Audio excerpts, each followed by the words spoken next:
রাত তখন প্রায় 10:30। গ্রামের সবাই ঘুমিয়ে পড়েছে। শুধু হরিমিস্ত্রি তখনও হাঁটছে নদীর ধারে বাড়ি ফিরবে বলে।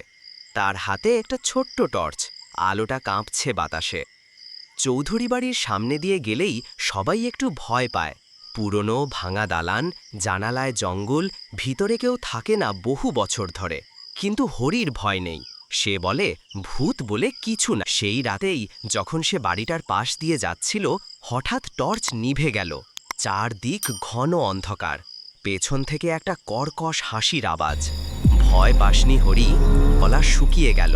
সে ঘুরে দেখে জানালায় কেউ দাঁড়িয়ে আছে, সাদা কাপড় পরা, মুখে চোখ নেই, শুধু ফাঁকা কালো গর্ত।